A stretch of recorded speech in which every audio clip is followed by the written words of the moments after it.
Switzerland, it would have cost me almost $1,400 for a set of belts. I figured out that these are, I believe they're D210 belts. It says on here somewhere. I only had the metric size before. So I just got generic belts and made up the jig to space the bolts right. Drilled holes in them.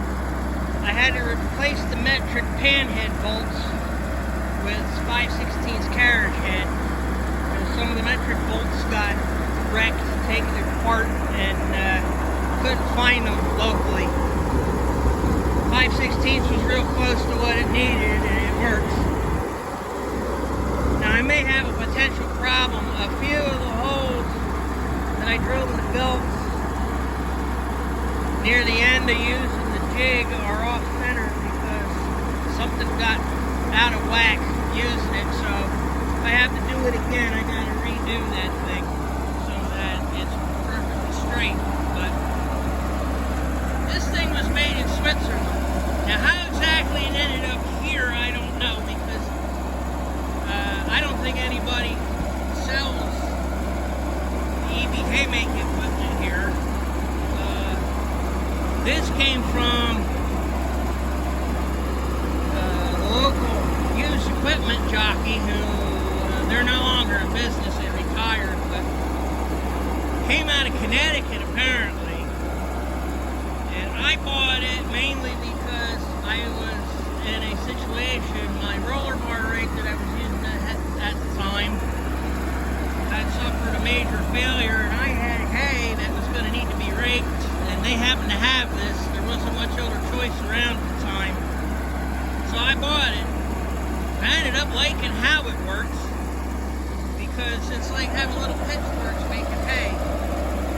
And or pitching hay over the windrows. This broke the windrows,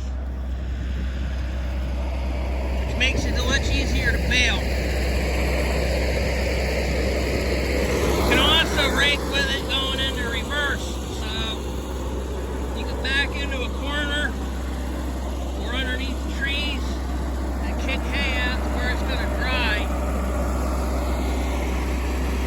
So I got it going again.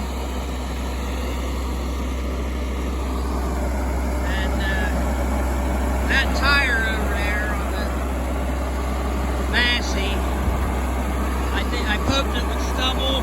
It's got a tube in the tire. I was pulling a no-till drill planting beans and I poked it and it nicked the tube.